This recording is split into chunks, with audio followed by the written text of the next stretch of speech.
Good morning, good afternoon, good evening. Anywhere you're connecting with us from around the world, you are welcome to the Q Podcasts, the Customer Experience Conversations. Here we talk about all things customer experience, from the perspective of the brands to the perspective of the customers, to see how we can bridge that gap, to fill that void, to see that vacuum is filled, where we're talking about customer experience and seeing that businesses are able to provide adequate customer experience to customers, and customers are also able to enjoy the very best the brand can offer in terms of customer experience protocols.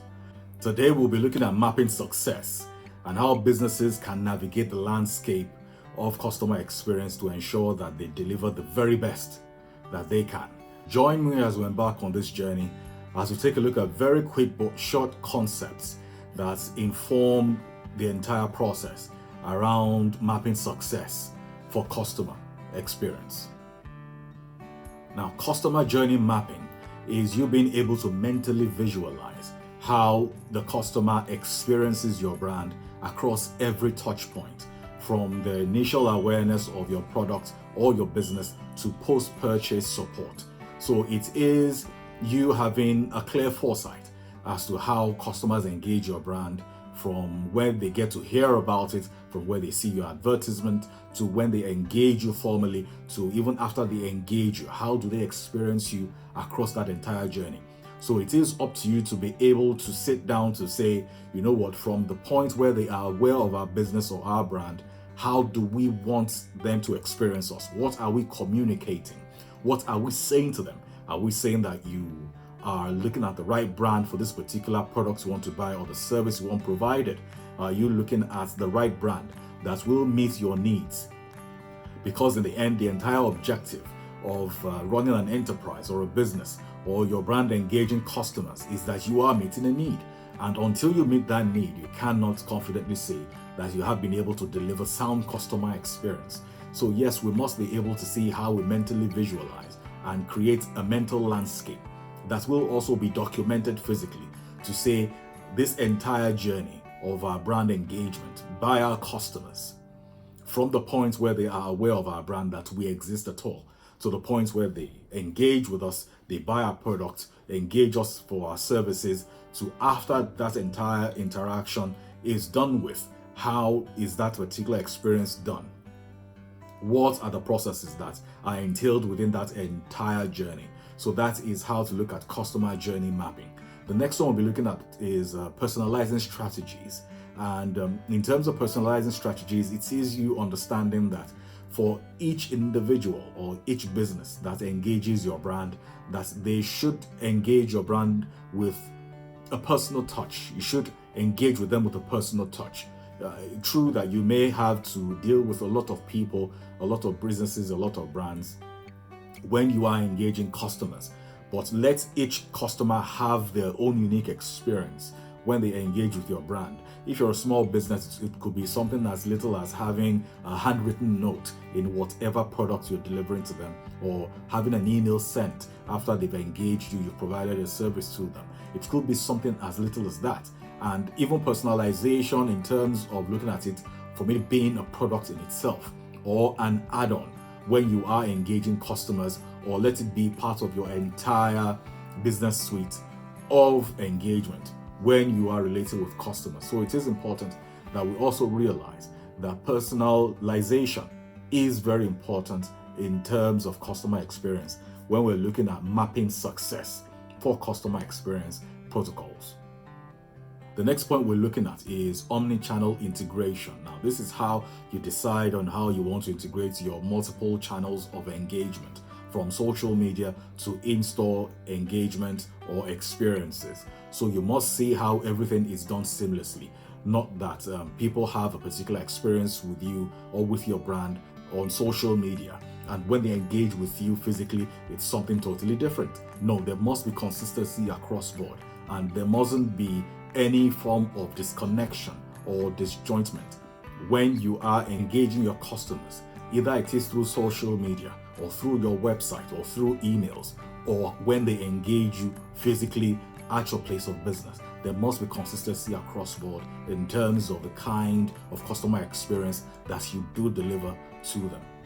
Now, another thing to look at is empowering customer service. And as I like to say, that customer service is a unit, or it is a department, while customer experience is a culture within an institution. So that's the clear difference between customer experience and customer service. Now, in certain organizations, they do believe that they do need to have a customer service department or a customer service unit. Well, here on the Q, we advocate for customer experience, and that it is a wholesome approach in terms of it being institutionalized as part of a system where every single individual within an organization or that operates within a brand is responsible for the customer experience when someone engages your business in whatever shape or form. So it isn't left to the persons who are in a dedicated department or unit to see that they deliver sound customer experiences to customers. It shouldn't be that. Whatever department, whatever your designation is within an organization, you should be capable enough, you should be empowered enough to be able to deliver sound customer experience to whomever engages your brand across whatever channels, across whatever platforms. Either it is on social media, through your emails, or it is done in person. So you must ensure that customer experience is a system that is institutionalized within your organizations, and the integration is done in such a way that every single person within that organization, within that brand, or that operates within that brand is able to deliver sound customer experience to customers at all times. Now to the next point, which is what we talked about last week. It is also talking about measuring impact. We must be able to measure what kind of impact that we have with our customers through various feedback mechanisms across board that we need to have. We need to have clear metrics that we're able to set aside, to put in place to ensure that we are clearly on track with our objective of ensuring that our customers have sound experiences when they engage with our brands. We mustn't just assume that whatever we're doing it right and we're doing it well. We must have clear metrics to ensure that we're measuring it, and we're measuring it very well, and we're measuring it clearly with actual data, not just having vague metrics in place. There must be numbers attached to it to say that, okay, you have feedback mechanisms that customers can engage, and they can score you from a scale of 1 to 5 or 1 to 10. And then at the end of the month, you can take an average to say that at the end of this month, what we got from customers as feedback is that we scored 5, we scored 4, we scored 6 out of 10. So we must look at other areas where we are not doing as well and as much, and see how we improve upon them, and see that next month we get better numbers and we get better scores. That is the only way that we can see that we improve on our customer experience protocols within our brands and within our organizations, ensuring that we have clear metrics in place to measure the impact that we have with the customers that engage us and engage our brands at all times. Coming up next, subscriber stories. Stay tuned. I left a negative Google review for this restaurant, and now the owner wants to fight me this Friday. And how do I know that? Well, he sent me a Google Calendar invite for this Friday called Parking Lot Beatdown Session. And the description of the event? Parking lot. Food will be served. Knuckle sandwiches. How do you work at a restaurant and misspell the word sandwiches? So this weekend, my friend and I want to try out new places to eat. So we find this place on Google, all right? 4.3 stars, 7 reviews. We get there, place smells like shit, all right? But we're like, it's probably one of those places where they focus only on food and nothing else. So we're like, okay, bet. So we order and we get our food, and I'm telling you right now, it was unedible. Tastes like shit. You could not eat it. I wouldn't even feed this shit to my ex. But me and my friend, we're not confrontational people, right? So we just asked the waiter, can we get our check? And he's like, oh, you guys didn't touch your food. Is everything all right? And we're like, yeah, it seems like we weren't that hungry. He knew we were lying. So he goes in the back, and next thing you know, 10 seconds later, this 6'8", 350-pound NFL linebacker comes out and comes up to us. He's like, oh, you guys didn't like the food I cooked. And then me and my friend were like, it was good. It just didn't mesh well with our taste buds. This dude goes into a 2-minute long Dr. Doofenshmirtz background story on how he had a vision to open up this restaurant when he was in jail. He finally got out and opened it up 3 months ago, and no one's complained since. And he started talking about how it wasn't his cooking. Maybe our taste buds just weren't enriched enough and cultured enough to appreciate good food. At that point, he's not disrespecting me. He's disrespecting my mom. Because these taste buds were cultivated by my beautiful mother's cooking. You can't say that to me. And the fact that no one's complained in the past 3 months was probably the fact that you look like Black Thanos. One snap and they're gone to the Shadow Realm. So next thing you know, me and this guy are going back and forth for the next 2 minutes, and he says something very rude to me, and I'm no bitch. So I'm about to be like, hey, you're gonna have to see me outside. But my brain tells my mouth to say, hey man, I'm a hashtag civilian. I want no smoke. And then he says, of course he didn't want smoke with me. Are you stupid? And walks away. So me and my friend are leaving the restaurant. I'm thinking to myself, I got bitched. The entire time I'm thinking to myself, I got bitched. What am I gonna do? Am I gonna get some eggs at Eggs' restaurant? No. I have asthma and bad ankles. I'm a target in jail. So I'm like, you know what I'm gonna do? I'm gonna write a negative Google review. And guess what? I wrote it, and it was beautifully well constructed, and I triple checked that shit. So a couple hours after posting it, I get a response, and it says, if you're the individual I had a disagreement with, please contact this email address. I'm willing to give you a $100 gift card to a store of your choice. Contact me ASAP. So you know what I do? Motherfucker, I email him. So I say, hello, I'm the individual who left a negative review and had an unpleasant experience at your establishment. I was contacting you in reference to the gift card. And you know what he says to me?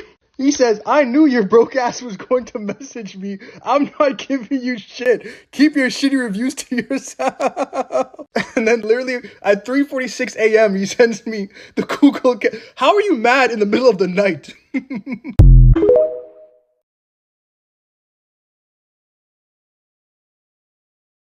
Well, that was clearly a wild one. I wouldn't advise any business operator or business owner to say they want to engage a customer or somebody providing feedback in a fist fight or anything that violent. But to each his own, and that is why we're here. That is why the Q exists, to help us know and understand the right things to do at all times when we receive feedback and what to do with said feedback by our organizations and by our brands, to see that we improve upon the information we're given and we improve upon the processes that we have within our own organizations.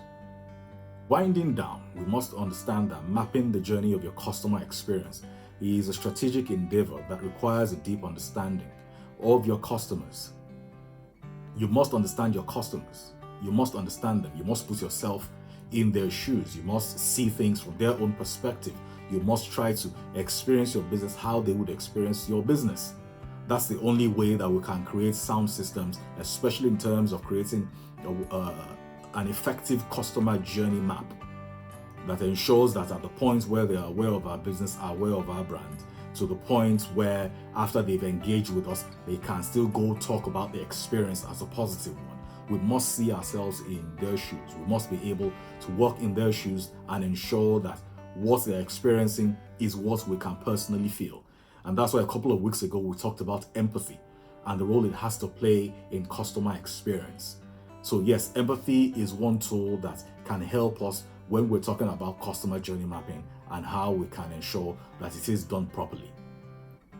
And by implementing the key strategies and insights that we've been able to share in this episode, you can chart a course towards success and create memorable experiences and drive loyalty and advocacy. And like we've been able to establish here on the Q, that having sound customer experience protocols turns your customers into your advocates, into your evangelists, into your unpaid marketers. That is what they're there for, aside from giving you their money. That's really just the truth of it.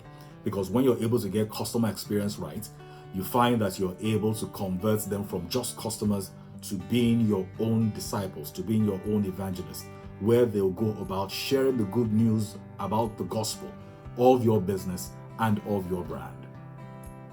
We hope you've been able to learn a couple of things today in terms of mapping success when we're talking about customer experience. Please like and share and subscribe to our channel, and look below. You will see our social media handles. You will see our email address. Please send us an email to share your stories with us. You want to ask a couple of questions, you have scenarios that you need answers to, please send us an email and we will get back to you right here on the Q. Until the very next time, bye-bye.